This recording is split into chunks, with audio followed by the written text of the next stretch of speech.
My feeling towards this race are for sure love and passion, and what makes this race so special is the combination of the gravel, the asphalt and the climbing sectors, and then surely the iconic Santa Caterina climb at the finish line.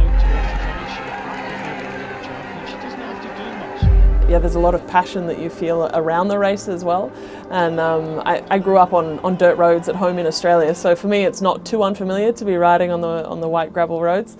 So yeah, I'm excited. It's going to be a tough race. There's a lot of climbing, so you need to be strong in the climbs, but also technically good through the gravel. So tomorrow we'll go and do a recon. I know there's a new finishing circuit with some different sectors that we haven't tackled before. So yeah, knowing the course and being prepared and confident in your equipment, in yourself, is really important. To race as a domestique, for me it's something that I consider a privilege. I've been racing as a domestique sometimes for Elisa Balsamo for the sprint races.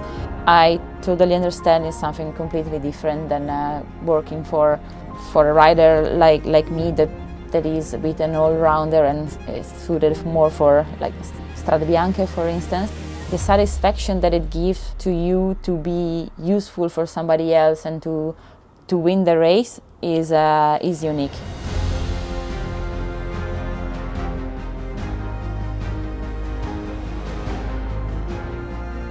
Teamwork is super important in almost any race, but especially in Strade with the tough sections, and having your teammates around you to help you position into sectors is really important. Like if you're in a bad position coming into a sector, then you have to work that much harder. It's so important. So to have good teammates around you that can help keep you calm, also help you save energy throughout the race, really gives you that extra final punch and that extra boost of confidence as well when it comes to the final.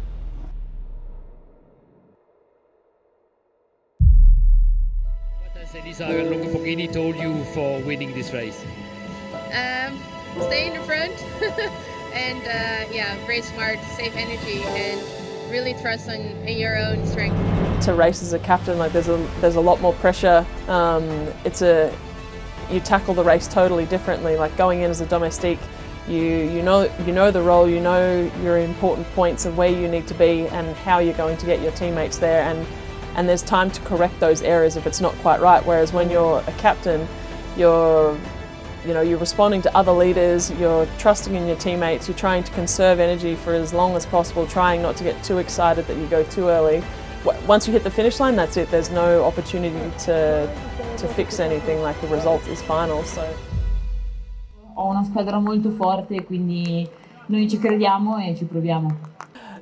I think there are a lot of things that make a great captain. Like obviously you need to be strong, but I think you also need to be courageous, tactically smart. You need to have a lot of self-belief, but also belief in your teammates and the ability to bring them along on the journey so that they trust in you and really believe in you. I think they're really important aspects of a good team captain. Elisa is such a professional.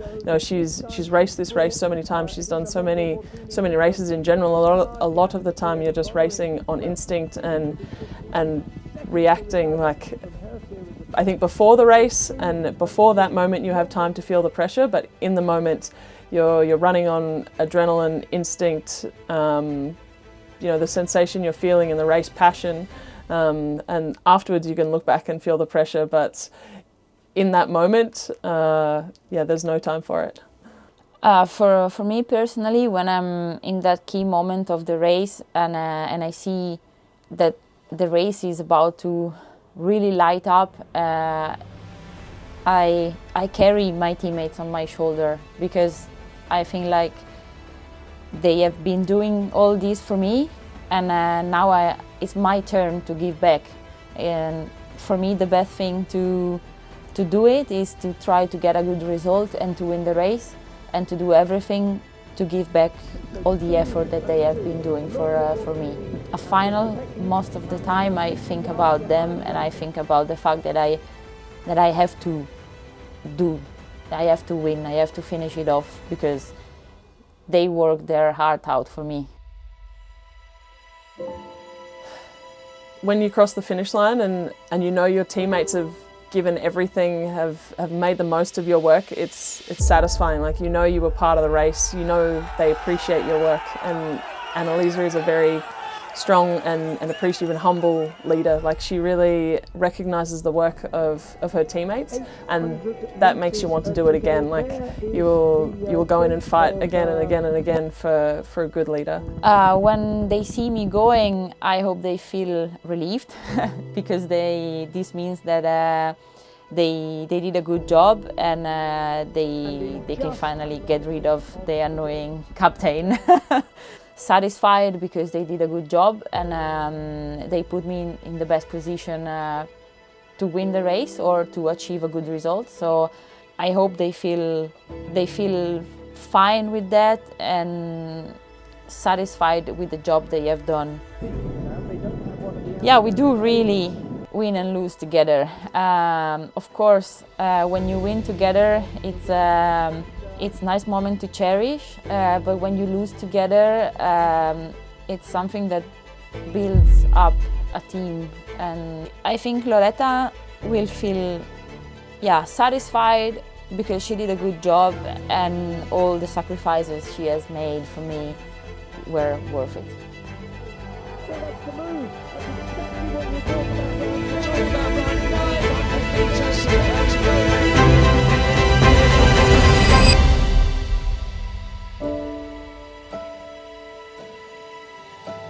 No, in cycling there's no I for sure.